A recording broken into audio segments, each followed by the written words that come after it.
attention span orang itu 24 jam.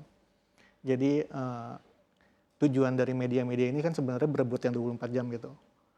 Jadi yang tadinya semuanya ke TV, terus sekarang ada juga di media sosial yang kemana-mana, ya artinya kalau pengen dapat pelanggan ya harus merebutkan media attention span itu. Jadi itu suatu yang alami aja.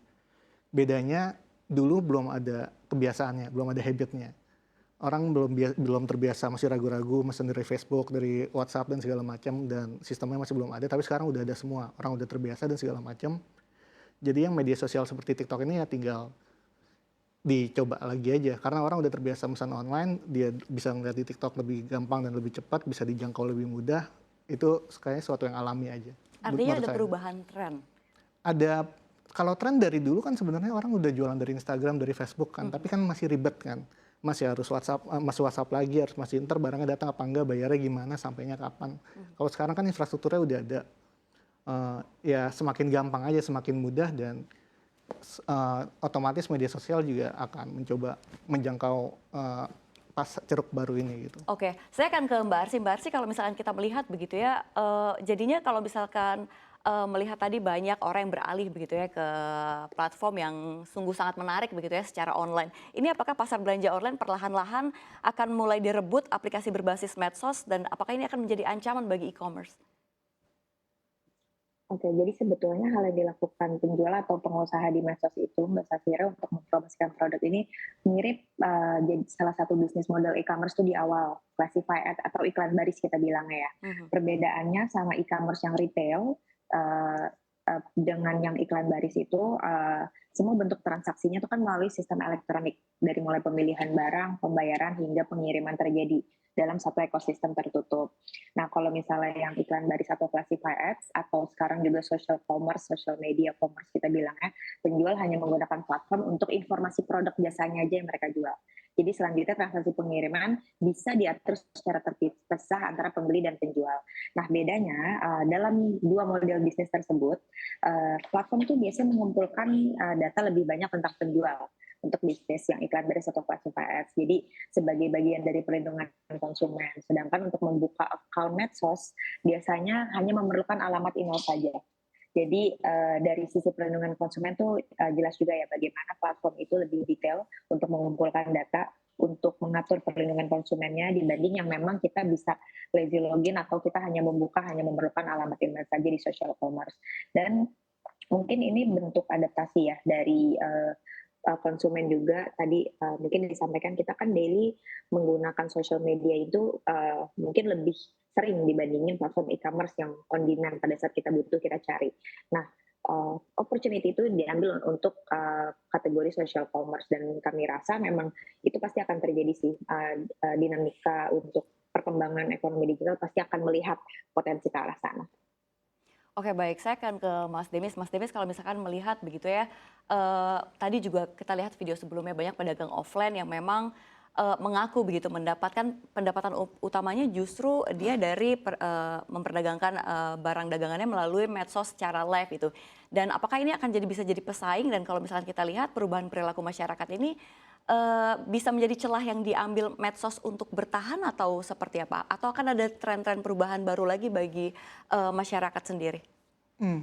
Kalau saya melihatnya itu social commerce atau TikTok itu sebenarnya e-commerce itu kan nggak simple ya. Nggak cuma kita lihat barang, kita pesan. Di belakangnya ada gudang, ada delivery, ada sistem pembayaran dan lain-lain. Jadi di belakang TikTok Shop, TikTok Seller, atau TikTok Ad ini juga ada perusahaan lain pasti. Perusahaan itu yang biasanya disebut enabler.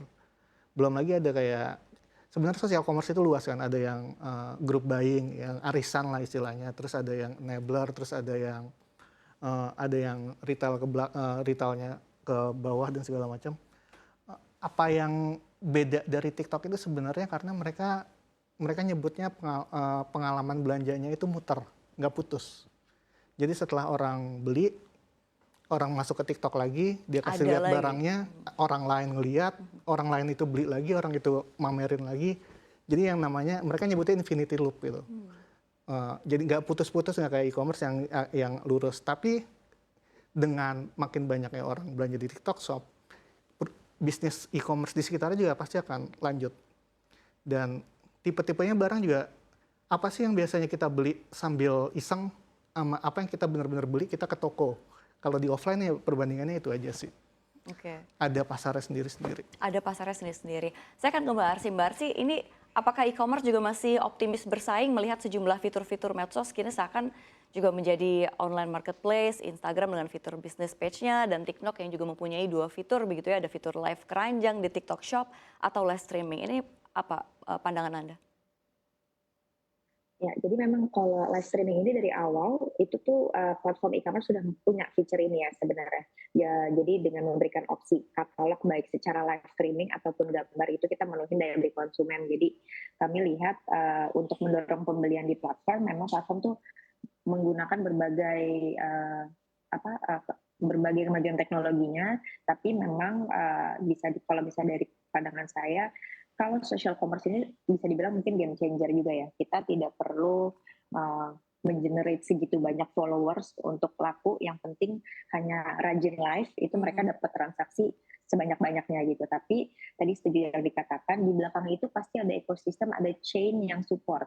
Jadi secara market atau ekosistem itu memang tetap masih berkesinambungan, karena untuk kita yang lihat di front end ya, pembeli itu hanya membeli di satu platform, tapi di belakang itu ada logistiknya, ada pengirimannya, ada payment gateway-nya, ada IT service-nya yang memang semuanya itu mendukung untuk secara ekosistem digitalnya. Jadi saya rasa semua ada marketnya sendiri, semua bisa terukur dan terlindungi. Jadi dari pemerintah kan juga semua sudah diatur ya di Permendak 50 dan peraturan untuk penyedia jasa sistem elektronik. Jadi semua memang sudah dilindungi. Jadi dari kami, mungkin dari asosiasi terus mendorong bagaimana konsumen itu bisa belanja pintar online gitu ya. Bagaimana ngikutin rules-nya, gitu. Bagaimana mentransfer ataupun bisa sistem COD itu kan sekarang jadi sistem pembayaran ya. Kalau dulu kan COD itu barangnya cocok ketemu baru dikirim gitu. Tapi kalau sekarang di e-commerce jadi sistem pembayaran. Jadi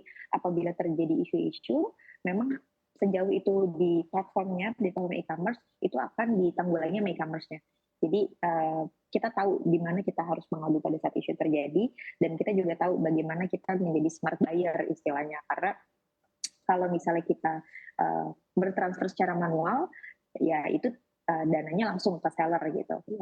Jika di social media yang tidak ada payment servicesnya. Tapi kalau misalnya kita di platform e-commerce atau social media e-commerce yang sudah ada paymentnya, mereka itu ditahan dulu dananya sampai konsumen mendapat barangnya baru ditransfer. Jadi dari sisi security konsumen juga pasti tetap terjaga.